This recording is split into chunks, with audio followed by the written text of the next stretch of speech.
Hi howdy family, welcome back to the channel. Today we are going to be making my regular kind of pepper soup. You can check my previous video on how I make the pepper soup I usually use for my white rice. I know I'm a bit extra, but that is sweeter with white rice. But for this particular one, I'm going to be making it with potato. See, you just want to try this because it hits differently. Now get your pepper. I usually use the yellow pepper for this because it gives it a different kind of flavor. And I added this small sizes of onion. So I blended that and kept it aside. Okay, so in a clean pot I added my neatly washed catfish. Now note that the video on how I wash this catfish is on my short, so you can do well to watch that.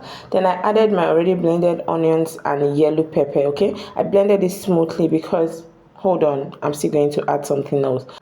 This is my chopped tatashe. I took out the seed so that it won't be too peppery because like I said, the yellow pepper is quite hot. Okay, so I added it and I added my seasoning cubes. I just used 2 seasoning cubes, but honestly you can add more if you wish. I added my salt. You can basically use any kind of salt that you have.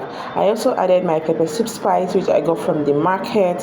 Okay, so I added up everything together and I just had to properly mix it. Okay, so after mixing I covered it up and allowed it to boil. So when it boiled halfway, I opened it up and added my crayfish.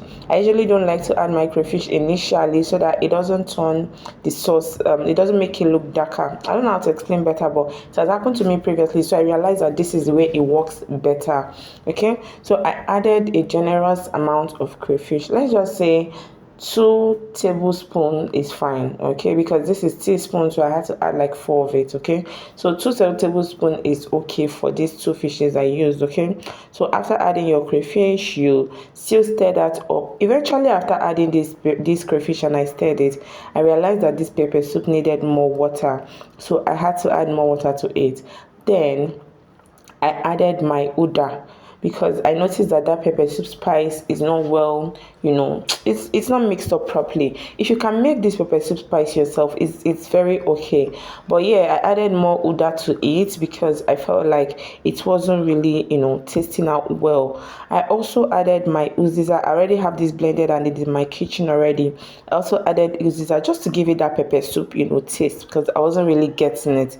So I added it up. Remember, this has not boiled for a long time. We still have to add our potato. So it just immediately started boiling. I added the uziza and the uda and the crayfish as well. Okay, I stirred this up together and carefully because this is pepper soup and this is catfish as well. It can easily scatter. That's why I usually like to add most of the ingredients in the beginning time, like when I've not started boiling it, to mix it up together before I start cooking, because catfish scatters easily and you have to be very careful with it. Okay, now it's time for me to add my potato. Okay, I use potato, but you can basically use yam, plantain, or whatever you want to add to it for filling. Okay, so I use sweet potato for this. I covered it up, allowed it to boil. Just look at that. Then I added my scent leaf. Okay, my neatly washed and cut scent leaf, and I just stirred it up together. See, that's it all. In fact, after adding your scent leaf, just cover it, turn off the heat. It's just going to heat up inside so that it doesn't become too soft. All right, and this is just it, the perfect pepper soup for you in this rainy season. See, you just have to try this. Okay, I'll really appreciate if you can try this and let me know what you think in the comment section. And if you like this video, please share with your friends and give me a huge thumbs up. Okay, bye.